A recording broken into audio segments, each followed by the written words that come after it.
Hello everyone, welcome to study IQ. मैं दिव्यांशु आपका इस पर्टिकुलर इंपॉर्टेंट सेशन में बहुत बहुत स्वागत करता हूं। आप देख रहे हैं प्रीलिम्स द्रोण सीरीज, और द्रोण सीरीज में जैसे द्रोणाचार्य जी ने दोस्तों आप अपने जो चेले थे उनको सिखाया था किस तरीके से निशाना साधना है, इसी तरीके से सीरीज के माध्यम से हमारे अध्यापकगण आप लोगों को आपकी प्रीलिम्स एग्जाम में सफलता की गारंटी यहां पर सुनिश्चित करने की कोशिश कर रहे हैं।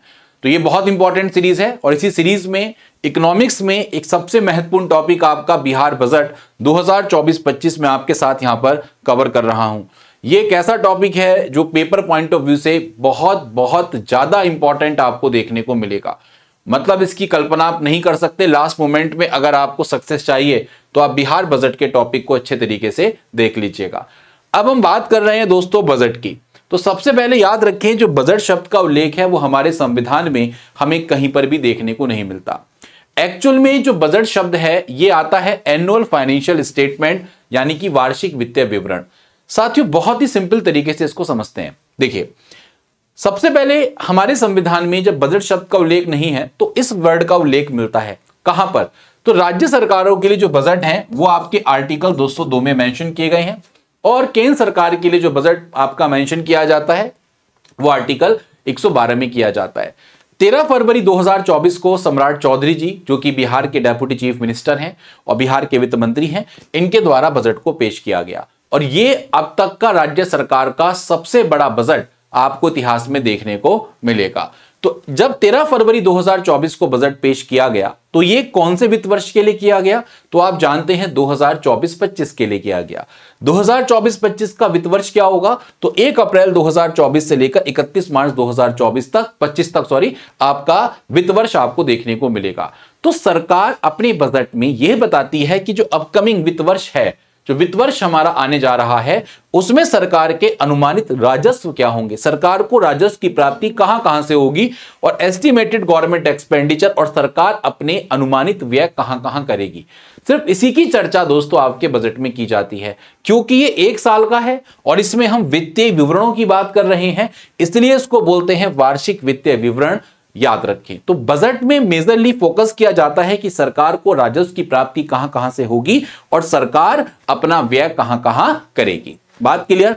अब इसी श्रृंखला में अगर आप ध्यान से देखेंगे तो हमारी सरकार के बजट के 2 सोर्स हैं। क्या क्या? एक है हमारी सरकार का गवर्नमेंट रेवेन्यू और एक है हमारी सरकार व्यय कहां कहां करती है। तो सरकार को राजस्व की प्राप्ति 2 तरीके से होती है। एक सरकार को प्राप्ति होती है राजस्व प्राप्तियां बोलते हैं, और एक सरकार को प्राप्ति होती है कैपिटल रिसिप्ट, जिसको पूंजी प्राप्ति बोलते हैं। इसी तरीके से हमारी सरकार जो व्यय कर रही है वो 2 तरीके से व्यय करती है। एक, मेरी सरकार व्यय करती है राजस्व व्यय, रेवेन्यू एक्सपेंडिचर, और मेरी सरकार एक व्यय करती है पूंजी व्यय। इन सब की टेक्निकल अंडरस्टैंडिंग के लिए, इसकी प्रॉपर कॉन्सेप्ट के लिए आप मेरी कॉन्सेप्ट वाली क्लास बजट की देख लेना, अगर किसी को नहीं पता, क्योंकि यहां पर मैं आपको समरी प्रोवाइड कर रहा हूं, क्योंकि टाइम मुझे बहुत ज्यादा सेव करना है। तो इसको देखने के लिए आप कॉन्सेप्ट वाली क्लास देख लेना। बस इतना याद रखो कि रेवेन्यू रिसिप्ट्स में सरकार की जो परिसंपत्तियां हैं या सरकार की जो एसेट्स हैं और सरकार की जो लायबिलिटीज हैं। एसेट्स मतलब मेरे पास लेट सपोज कोई भी सोना चांदी बंगला है मान लो, ठीक है, तो ये मेरी एसेट्स है, और मैंने मान लो किसी को लायबिलिटीज की बात करता हूं, मैंने किसी से उधार ले लिया, तो वो मेरी क्या है? लायबिलिटी। तो अगर मैं अपनी एसेट्स को कम कर दूं, मान लो कल की डेट में मैं अपनी एक प्रॉपर्टी को बेच दूं, तो मेरे पास पैसा आएगा नहीं आएगा? और कल की डेट में अगर मैं किसी से उधार ले लूं तो मेरे पास पैसा आएगा नहीं आएगा? तो इसी तरीके से याद रखें, सरकार अपनी एसेट्स को कम करके और अपनी लायबिलिटीज को बढ़ाकर, अपनी उधारी को, अपने दायित्व को बढ़ाकर राजस्व की प्राप्ति करती है। तो अगर राजस्व की प्राप्ति अपनी एसेट्स को कम करके या लायबिलिटीज बढ़ाकर की जाए तो ऐसी प्राप्तियों को बोलते हैं पूंजी प्राप्ति। और ऐसी प्राप्तियां जिसमें ना सरकार की एसेट्स कम हो और ना सरकार की लायबिलिटीज बढ़े, तो ऐसी सभी प्राप्तियों को क्या बोलते हैं? Revenue receipts. बाकी कंप्लीट कॉन्सेप्ट के लिए आप मेरी बजट की क्लास जाकर देख लीजिएगा, कोई दिक्कत आपको नहीं होगी। दूसरा, सरकार के राजस्व। देखो, अगर कल की डेट में सरकार के व्यय, कल की डेट में मान लीजिए मैं 15 लाख रुपए या 15 करोड़ रुपए खर्च करके एक संपत्ति खरीदता हूं, तो मैंने जब खर्चा किया तो इससे मेरी एसेट्स बढ़ी या घटी? तो इससे मेरी एसेट्स बढ़ी, मेरे पास परिसंपत्तियां बढ़ी। और अगर कल की डेट में जो मैंने किसी से उधार ले रखा है और मैं उनका पैसा चुकाने लग जाऊं, तो जो मैं पैसा खर्च कर रहा हूं अपनी लायबिलिटीज को कम करने के लिए, यस, तो याद रखो, जब भी कभी ऐसे व्यय किए जाएं जिससे सरकार की एसेट्स बढ़े और सरकार के दायित्व लायबिलिटीज कम हो, तो ऐसे सभी व्यय को हम कैपिटल एक्सपेंडिचर बोलते हैं। और ऐसे सभी व्यय जिससे ना सरकार की एसेट्स बढ़ती ना सरकार की लायबिलिटीज कम होती, ऐसे सभी व्यय को राजस्व व्यय कहते हैं। एक समरी में अगर मैं आपको बताऊं तो रिवेन्यू जहां पे भी लिखा हो, चाहे वो रिवेन्यू एक्सपेंडिचर हो चाहे वो रिवेन्यू रिसिप्ट्स हो, इस पर एसेट्स और लायबिलिटीज का, परिसंपत्तियों का और दायित्व का कोई प्रभाव नहीं पड़ता है। बाकी की कंप्लीट कॉन्सेप्ट के लिए वीडियो जाकर जरूर देख लें, वहां पे आपको चीजें अच्छे तरीके से समझ में आ जाएंगी। तो आइए दोस्तों बात करते हैं मेजर समरी की बिहार बजट की। बहुत तेजी से समझना है क्या क्या पॉइंट्स हैं इंपॉर्टेंट। सबसे पहले आपको मैंने बता दिया, सम्राट चौधरी जी ने पेश किया, वित्त मंत्री हैं, 13 फरवरी को पेश किया गया। दूसरी बात, इस बार जो राज्य सरकार का बजट है वो कितने करोड़ का है, तो याद रखेंगे 2,78,000 करोड़ का करीब आपको देखने को मिलेगा। 2,78,725.72 करोड़ का टोटल बजट मेरी राज्य सरकार का आपको देखने को मिलेगा। अब सबसे बड़ी बात यह है जो आपको समझनी है, जो वेरी वेरी इंपॉर्टेंट, कि पूरे बजट में मैंने आपको 4 चीज बताई हैं, तो मुझे इन 4 चीजों पर फोकस करना है। क्या फोकस करना है, जरा ध्यान से सुनो। पहला, कि सरकार को कुल प्राप्तियां कितनी हुई, यही तो बात करी थी कि गवर्नमेंट को रिवेन्यू कहां कहां से मिलेगा। तो सरकार के राजस्व के 2 सूत्र मैंने आपको बताए। क्या? एक है सरकार का रिवेन्यू रिसिप्ट्स और एक है कैपिटल रिसिप्ट्स। तो सरकार को इस बार जो टोटल प्राप्तियां होने की उम्मीद बताई गई थी वो बताई गई थी 2,78,925.72 करोड़ रुपए। इन प्राप्तियों में, क्योंकि प्राप्तियां 2 तरीके की होती हैं, एक होती है राजस्व और एक होती है पूंजी, तो सरकार को टोटल रिवेन्यू रिसिप्ट कितनी मिलेंगी, तो सरकार को राजस्व की प्राप्ति होगी 2,26,798.40 करोड़ की। और सरकार को टोटल कैपिटल रिसिप्ट कितनी मिलेंगी, सरकार को टोटल पूंजी प्राप्तियां कितनी होंगी, तो सरकार को जो पूंजी प्राप्तियां होंगी इस बार वो कितनी है, 52,127.32 करोड़ की सरकार को पूंजी प्राप्तियां होने की बात की जा रही है। ठीक, अब सरकार जो राजस्व की प्राप्ति कर रही है वो किस किस माध्यम से करेगी, तो देखो, सरकार का अपना जो कर राजस्व है, सरकार अपने जो टैक्स से वसूल पैसा कर रही है, तो उससे 54,300 करोड़ रुपए सरकार के पास आएंगे। स्टेट के नॉन टैक्स रिवेन्यू, सरकार की जो गैर कर राजस्व से प्राप्त होने वाली इनकम है वो कितनी है, 7325.86 करोड़। इसके अलावा state shares in central taxes, केंद्रीय करों में जो राज्य का हिस्सा है, इससे सबसे ज्यादा सरकार को राजस्व की प्राप्ति होती है और वो लगभग 1,13,000 के करीब करोड़ के करीब आपको देखने को मिलेगा। और इसी के तरीके से केंद्र सरकार से जो सहायता अनुदान हमारी सरकार को मिलता है, ग्रांट इन एंड जो सेंट्रल गवर्नमेंट से मिल रहा है, वो कितने करोड़ का मिल रहा है, 52,160.62 करोड़ रुपए का। बात समझ में आई? तो ये है मेरी सरकार की राजस्व प्राप्तियों में राजस्व प्राप्तियां, रिवेन्यू रिसिप्ट्स हैं। ठीक, दूसरी प्राप्ति कौन सी होती है, कैपिटल रिसिप्ट्स। कैपिटल रिसिप्ट्स में सरकार जो उधारी कर रही है वो इतने करोड़ की कर रही है और सरकार को ऋणों से जो वसूली हो रही है वो इतने करोड़ की, 439 करोड़ की आपको देखने को मिल रही है। बात समझ में आई? तो सरकार के, अगर मैं जो टोटल रिवेन्यू है उसके 2 पार्ट हैं कि सरकार को कितनी राजस्व की प्राप्ति हुई और सरकार को कितनी पूंजी की प्राप्ति हुई। समझ बता देंगे आराम से, कोई दिक्कत तो नहीं। इसी तरीके से मेरी सरकार का कुल व्यय कितना है, तो मेरी सरकार का कुल व्यय है 2,78,725.72 करोड़ रुपए। ठीक है, इसमें सरकार राजस्व व्यय कितना करने जा रही है, जिससे सरकार की ना एसेट्स बढ़ेंगी ना सरकार की लायबिलिटीज कम होंगी। तो टोटल इसमें से रिवेन्यू एक्सपेंडिचर सरकार कर रही है इतने करोड़ रुपए। पूरा कॉन्सेप्ट मैंने आपको कॉन्सेप्ट वीडियो में सिखा रखा है, मैं यहां पे बताऊंगा नहीं, सिर्फ समरी आपको बताने जा रहा हूं। इसी तरीके से साथियों, कैपिटल एक्सपेंडिचर सरकार कितना कर रही है, 53,048.72 करोड़ रुपए सरकार का कैपिटल एक्सपेंडिचर आप लोगों को देखने को मिलेगा। ठीक, यहां तक बात क्लियर। तो 4 चीजें सबसे पहले बजट में आपको याद रखनी है। उसी कॉन्सेप्ट वाली क्लास में मैंने आपको एक टर्म बताई थी, रिवेन्यू डेफिसिट। क्या बताई थी, रिवेन्यू डेफिसिट, या इसको बोलते हैं राजस्व घाटा। ठीक है, जब भी कभी हम राजस्व घाटे की बात करते हैं तो इसका मतलब यह है कि जो सरकार राजस्व व्यय कर रही है, जो सरकार रिवेन्यू एक्सपेंडिचर कर रही है और जो सरकार को रिवेन्यू से प्राप्ति हो रही है, उस दोनों का अंतर, यानी कि सरकार खर्चे तो ज्यादा कर रही है और सरकार को राजस्व की प्राप्ति कम हो रही है। ठीक, तब मुझे मिलता है राजस्व घाटा। लेकिन एक बात याद रखें, अगर मान लो मुझे राजस्व से प्राप्ति हो रही है ज्यादा, मुझे राजस्व से जो रेवेन्यू आ रहा है वो आ रहा है ज्यादा, और मैं राजस्व व्यय कर रहा हूं कम, तो ऐसे केस में जो टर्म बनती है उसको बोलते हैं रिवेन्यू सरप्लस। क्या बोलते हैं? Revenue surplus. मैं आपको बताना चाहूंगा दोस्तों, जो बिहार सरकार का बजट है वो राजस्व अधिशेष के अंतर्गत जाएगा, वो रिवेन्यू सरप्लस के अंतर्गत जा रहा है। आप कहोगे सर क्यों? तो जरा ध्यान से देखो, 2,25,676 ये सरकार क्या कर रही है? राजस्व व्यय कर रही है। और सरकार राजस्व की प्राप्तियां कितनी कर रही है? तो आप देख सकते हैं 2,26,000 कर रही है। तो राजस्व प्राप्तियां ज्यादा हैं और राजस्व व्यय कम है। इनकम ज्यादा आ रही है, एक्सपेंडिचर कम हो रहा है, तो आप अधिशेष में रहेंगे नहीं रहेंगे। तो बिहार सरकार का जो बजट है उसमें याद रखें रिवेन्यू सरप्लस आपको देखने को मिलेगा लगभग 1121.41 करोड़ का। उसी कॉन्सेप्ट क्लास में मैंने आपको एक टर्म बताई थी, राजकोषीय घाटा। दोस्तों याद रखिएगा, बिहार सरकार का राजकोषीय घाटा कितना है? 29,095.42 करोड़ रुपए। राजस्व घाटे का मतलब है कि आप कुल व्यय में से राज्य सरकार के कुल राजस्व को घटा दो और उस राजस्व में जो सरकार बोरिंग्स कर रही है उसको शामिल नहीं करेंगे।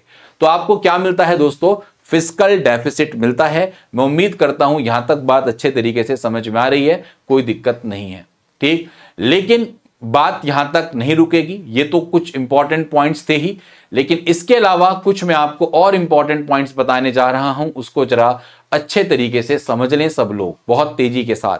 देखो भाई, एक बार जरा खर्चा देखो कितना है, खर्चा कितना है जल्दी से देख लो।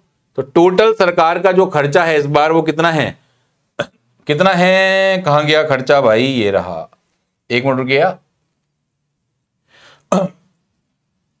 ये है, एक सेकेंड,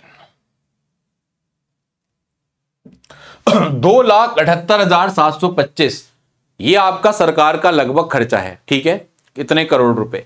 अब आइए कुछ इंपॉर्टेंट पॉइंट्स पर, ये मैं आपको क्यों बता रहा हूं, अभी इसका पहला पॉइंट ही मेरा यही पॉइंट आपको देखने को मिलेगा।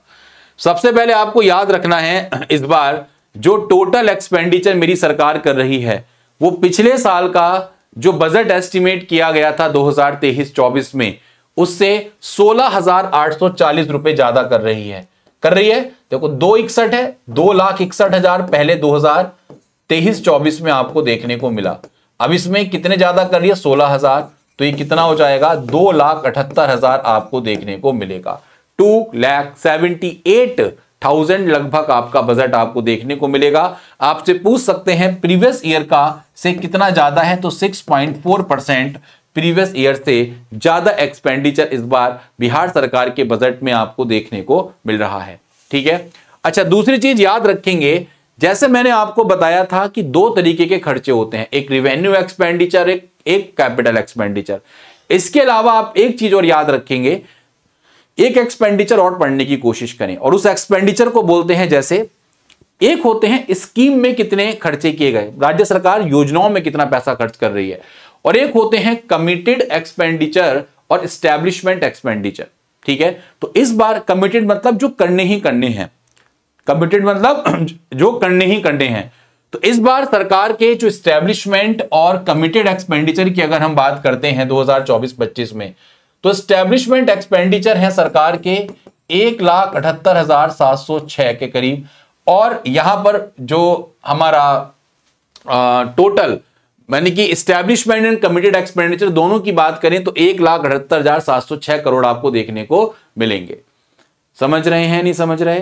क्लियर है बात? 2023-24 में ये 1,61,000 के करीब थे, अब ये 1,78,000 कमिटेड और एस्टैब्लिशमेंट एक्सपेंडिचर आपको यहां पर देखने को मिल रहे हैं, ठीक।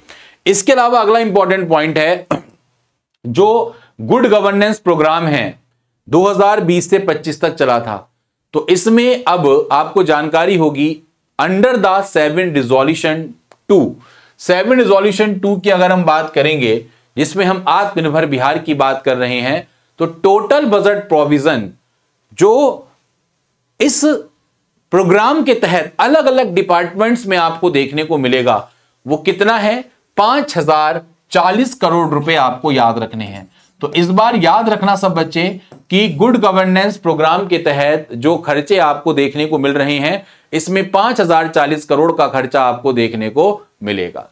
बात क्लियर सब लोगों को? क्लियर। नेक्स्ट पॉइंट आप याद रखिएगा, इस बजट में इस बार यह कहा गया कि फाइनेंशियल ईयर 2023-24 में बिहार ने ग्रोथ रेट जो रजिस्टर्ड किया है वो 10.64% किया है। 2023-24 में 10.64% की विकास दर दर्ज की गई और राज्य में अगर हम देखेंगे तो 2.5 करोड़ लोग कम से कम गरीबी रेखा से बाहर आए हैं। ये डेटा आप लोग थोड़ा सा याद रखेंगे, इट्स वेरी वेरी इंपॉर्टेंट। अगला यहां पर इस बार आपसे पूछ सकते हैं कि इस बार का जो बजट था उसका मोस्ट फोकस किस चीज पे किया गया। तो इस बार के बजट में सबसे ज्यादा जो फोकस किया गया है वो एजुकेशन पर, ग्रामीण विकास पर, सामाजिक कल्याण पर, ग्रामीण कार्यों और स्वास्थ्य क्षेत्र पर मोस्ट फोकस किया गया है। एजुकेशन, ग्रामीण विकास या ग्रामीण वर्ग, हेल्थ सेक्टर और सोशल वेलफेयर पर इस बार के बजट में सबसे ज्यादा फोकस किया गया है। ठीक, वहीं पर एक चीज आपसे पूछी जाती है, GSDP. What is the meaning of GSDP? इसका मतलब होता है ग्रॉस स्टेट डोमेस्टिक प्रोडक्ट, सकल राज्य घरेलू उत्पाद। जिसने इकोनॉमिक्स पढ़ी अच्छी बात है, जिसने नहीं पढ़ी उसके लिए मैं बताना चाहता हूं, बहुत सिंपल तरीके से समझ लो। सकल राज्य घरेलू उत्पाद कुछ नहीं होता, सिंपल मान के चलो, किसी राज्य के अंतर्गत, राज्य की बाउंड्री के अंतर्गत एक वित्तीय वर्ष में उत्पादित होने वाली सभी अंतिम वस्तुओं और सेवाओं का जो मूल्य है उसको हम क्या बोलते हैं? जीएसडीपी। इसी तरीके से एक टर्म होती है जीडीपी। तो जीडीपी हमारे पूरे देश की बाउंड्री की बात कर रही है, लेकिन जीएसडीपी बात करती है राज्य की सीमाओं के अंतर्गत होने वाले उत्पादनों की। ठीक है, तो जीएसडीपी ग्रोथ रेट अगर 2022-23 में देखें तो आपको पता होगा जीडीपी दो प्राइस पर निकलती है, एक करंट प्राइस पर, एक आपकी होती है करंट प्राइस पर और एक होती है आप लोगों की कांस्टेंट प्राइस पर। करंट प्राइस की बात करेंगे तो इसको क्या बोलते हैं? तो आपको पता होगा, इसको बोलते हैं नॉमिनल जीडीपी। क्योंकि यहां पर राज्य की बात कर रहे हैं तो ये क्या होगा? Nominal GSDP. और कांस्टेंट प्राइस पर जो होती है उसको क्या बोलते हैं? इसको बोलते हैं रियल जीडीपी। ठीक है, और जब हम राज्य की बात कर रहे हैं तो इसको क्या बोलेंगे? Real GSDP.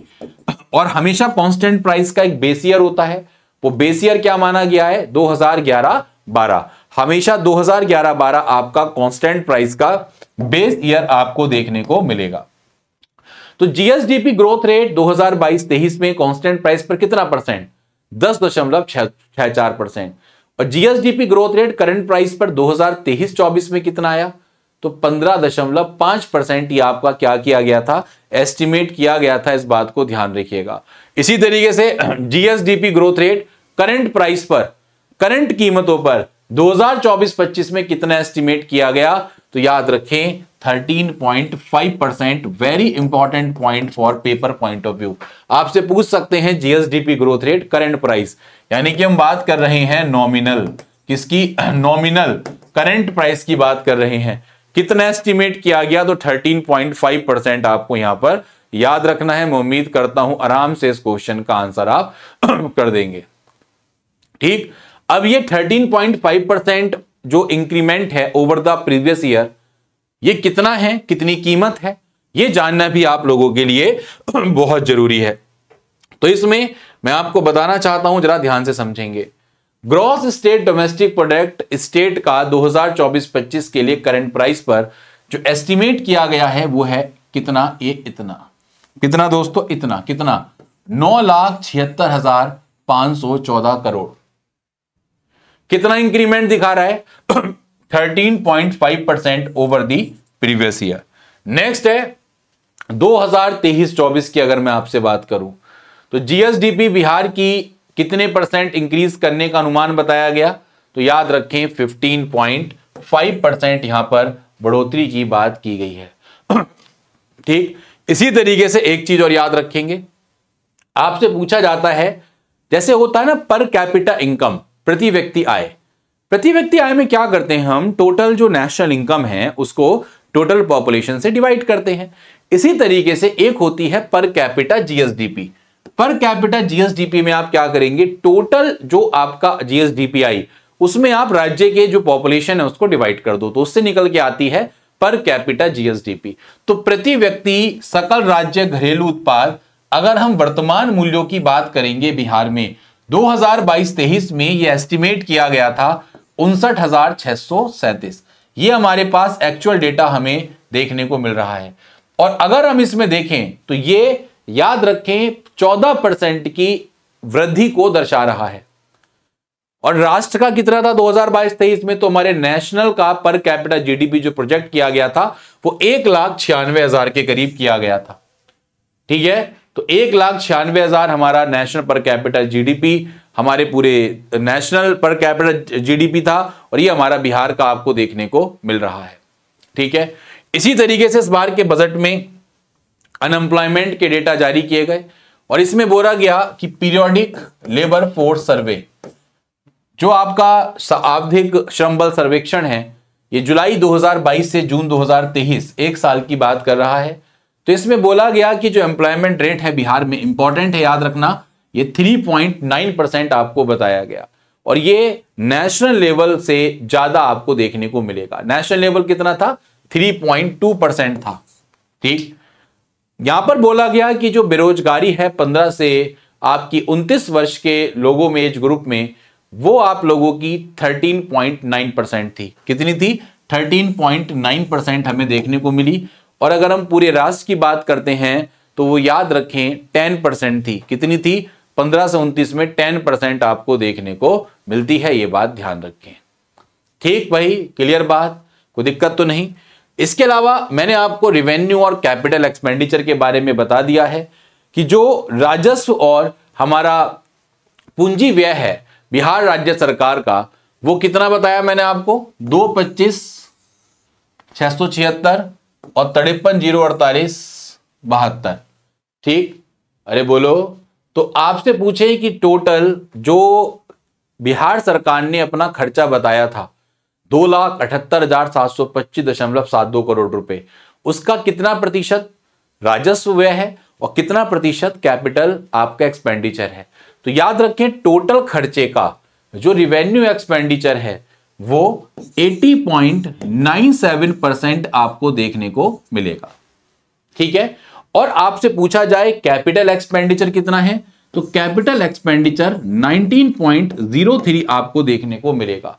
19.03 कैपिटल एक्सपेंडिचर है और यहां पर आपका 80.97 आपका क्या हो गया?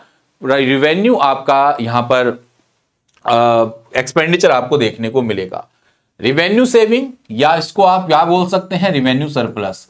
तो जैसे कि मैंने आपको थोड़ी देर पहले बताया था, रिवेन्यू सरप्लस में क्या होता है कि बिहार सरकार को जो राजस्व से प्राप्तियां हो रही हैं वो ज्यादा हैं और बिहार सरकार राजस्व में जो व्यय कर रही है वो कम है। तो टोटल रिवेन्यू सेविंग बिहार सरकार की इस बार कितनी आई है? 1121.41 करोड़ रुपए। ठीक है, तो आपसे पूछ सकते हैं, यहां पर एक क्वेश्चन आपसे पूछा जाता है कि राज्य के जीएसडीपी का कितना प्रतिशत रिवेन्यू सेविंग्स या रिवेन्यू सरप्लस आपको देखने को मिल रहा है? बहुत इंपॉर्टेंट क्वेश्चन है, याद रखना। 0.11% आपको याद रखना है। 0.11% जीएसडीपी की हमारी इस बार रिवेन्यू सेविंग आपको देखने को मिलेगी। और सेम क्वेश्चन दोस्तों आपसे पूछा जाता है फिस्कल डेफिसिट को लेके, और मैं ऑलरेडी बता चुका था आपका राजकोषीय घाटा कितना है? 29,095.42 करोड़। और याद रखेंगे जीएसडीपी का कितने परसेंट है? तो वेरी इंपॉर्टेंट 2.98% आपकी जीएसडीपी का आपको देखने को मिलेगा। ये दोनों डेटा आप लोग प्लीज याद रखें, बहुत बहुत ज्यादा इंपॉर्टेंट है। ठीक, इसी तरीके से यहां पर अगर हम बात करते हैं कमिटेड एक्सपेंडिचर की, तो कमिटेड एक्सपेंडिचर दोस्तों यहां पर बोला गया है कि 2024-25 में बिहार एस्टिमेट कर रही है 92,882 करोड़ का कमिटेड एक्सपेंडिचर। ठीक है, कितना? 92,882 करोड़ का कमिटेड एक्सपेंडिचर। अरे बोलो। अब ये जो कमिटेड एक्सपेंडिचर होता है, जैसे मैंने आपको बताया कि एक्सपेंडिचर में तो मेजर टाइप होते हैं कैपिटल और रिवेन्यू, लेकिन ये जो कमिटेड एक्सपेंडिचर सरकार कर रही है कहां कहां करती है?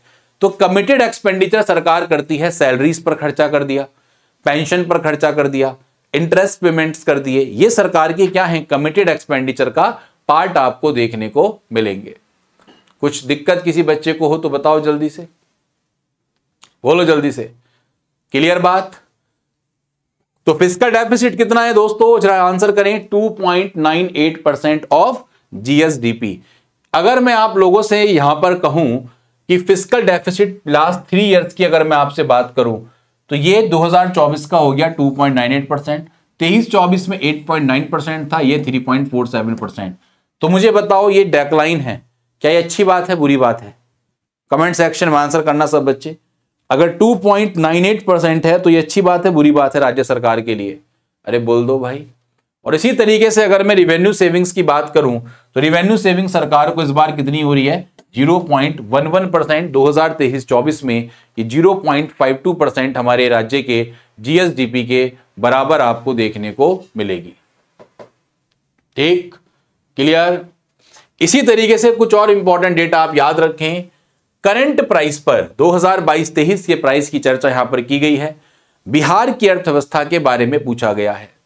तो यहां पर याद रखें, इसमें बोला गया कि जो एग्रीकल्चर सेक्टर है आपका, ये 25% राज्य की इकोनॉमी में कंट्रीब्यूट कर रहा है।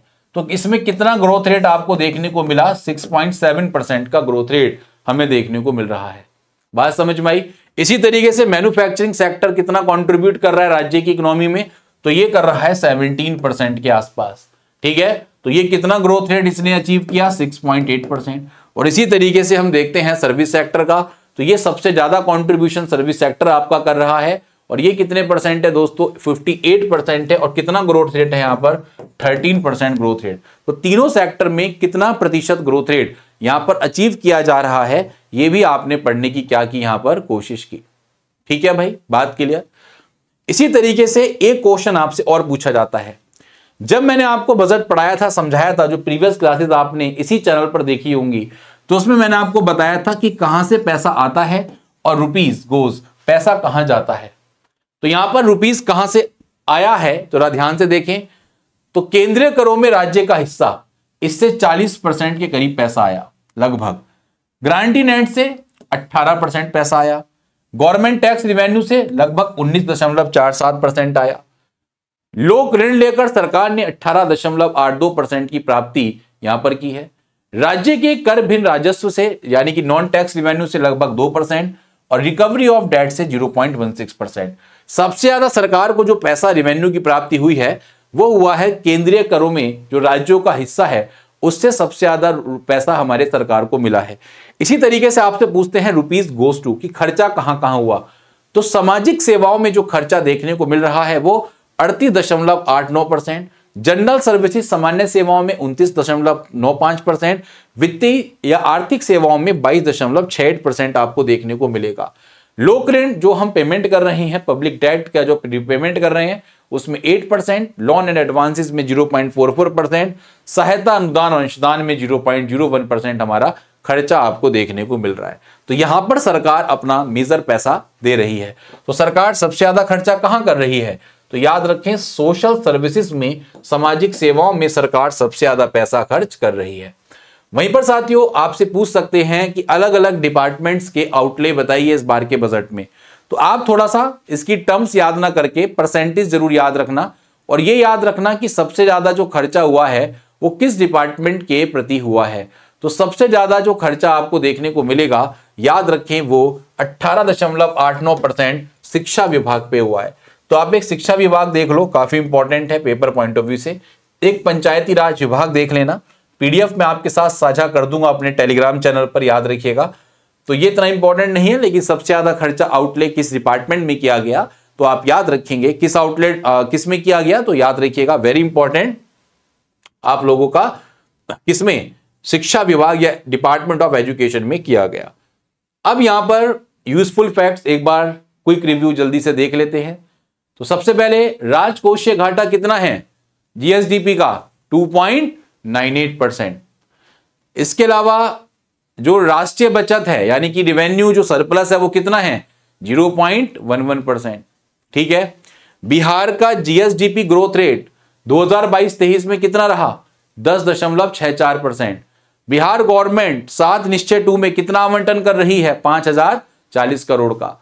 इसके अलावा आपको याद रखना है 200 करोड़ का प्रोविजन यहां पर नेक्स्ट फाइनेंशियल ईयर में मुख्यमंत्री निश्चय सेल्फ हेल्प स्कीम अलाउंसेस में किया गया है। आपसे पूछ सकते हैं इस बार बिहार के बजट में मुख्यमंत्री निश्चय स्वयं सहायता योजना भत्ता के तहत कितने करोड़ का प्रावधान किया गया है? तो 200 करोड़ का प्रावधान किया गया है। वहीं पर इस बार के बजट में 1295 करोड़ रुपए हर घर नल का जल योजना के तहत आवंटित किए गए हैं। ठीक है, और इसमें टारगेट रखा गया है of 35% power generation from renewable energy, कि हम रिन्यूएबल एनर्जी से 35% बिजली के उत्पादन का लक्ष्य आपको देखने को मिलेगा। तो हर घर नल का जल में कितना आवंटन? 1295 करोड़ का। इसी तरीके से दोस्तों हमारा दो इंपॉर्टेंट स्कीम, एक है हमारी समग्र शिक्षा अभियान और एक है मनरेगा। तो समग्र शिक्षा अभियान में 14,596 करोड़ एलोकेट किए गए हैं और मनरेगा में 5,092 करोड़ रुपए का एलोकेशन बिहार सरकार ने बजट में किया है। इसी के साथ साथ नेशनल हेल्थ मिशन, ये सारे मेजर मिशन है, ये आपको बाय डिफॉल्ट पता होने चाहिए। राष्ट्रीय स्वास्थ्य मिशन में 3620 करोड़ का आवंटन और प्रधानमंत्री आवास योजना में 2103 करोड़ रुपए का आवंटन बिहार सरकार के द्वारा किया गया। ठीक, इसी तरीके से स्मार्ट सिटी मिशन और प्रधानमंत्री ग्राम सड़क योजना, अगर स्मार्ट सिटी मिशन की बात करेंगे तो 640 करोड़ और प्रधानमंत्री ग्राम सड़क योजना में इस बार के बजट में 2071 करोड़ का आवंटन किया गया है। यह सिर्फ और सिर्फ मैं आपको इंपॉर्टेंट पॉइंट्स बता रहा हूं जो पेपर पॉइंट ऑफ व्यू से बहुत ज्यादा इंपॉर्टेंट है। वहीं पर स्टूडेंट क्रेडिट कार्ड स्कीम में 700 करोड़ रुपए आपके क्या किए गए हैं? एलोकेट किए गए हैं। और इसी के साथ साथ 89 सेंटर ऑफ एक्सीलेंस COE उत्कृष्टता केंद्र आप लोगों के बिहार राज्य में आपको देखने को मिलेंगे। वहीं पर एक बात और बोली गई कि 400 इलेक्ट्रिक बसेस को ऑपरेट किया जाएगा। 400 electric buses will be operated और यहां पर 2025 तक 100% स्मार्ट मीटर लगाने का क्या रखा गया? लक्ष्य रखा गया है। इस बात को ध्यान रखिएगा। तो these are some major points of your budget. अब जिस बच्चे को बजट में ये जो टर्म्स मैं आपको बता रहा हूं, फिस्कल डेफिसिट, रेवेन्यू डेफिसिट, है ना, या रेवेन्यू एक्सपेंडिचर, रेवेन्यू रिसिप्ट, ये टर्म समझ में ना रही हो तो बजट की कॉन्सेप्ट की क्लास बहुत अच्छे तरीके से देख लीजिएगा। It is very very important for you guys. ठीक है, तो मैं उम्मीद करता हूं बजट का जितना इंपॉर्टेंट पॉइंट है, कितना फिस्कल डेफिसिट, कितना GSDP, कितने किस किस स्कीम में आउटले किया गया है, क्या क्या कमिटेड, क्या क्या कौन कौन से आपके एस्टैब्लिश्ड एक्सपेंडिचर, वो सब कुछ मैंने आपको इस क्लास के माध्यम से डिस्कस कर दिया। तो उसको अच्छे तरीके से कॉपी पर नोट्स बना लें। तो एक A4 शीट लेंगे, उस पर प्रॉपर छोटे छोटे नोट्स लिख लीजिएगा और उसको बार बार अमाउंट्स को रिवाइज करिएगा। पेपर में आपके क्वेश्चंस यहां से 100% बनेंगे ही बनेंगे, ये बात ध्यान रखिए। ठीक है, तो इसी उम्मीद के साथ thank you so much and may God bless you all. Thank you so much guys, thank you.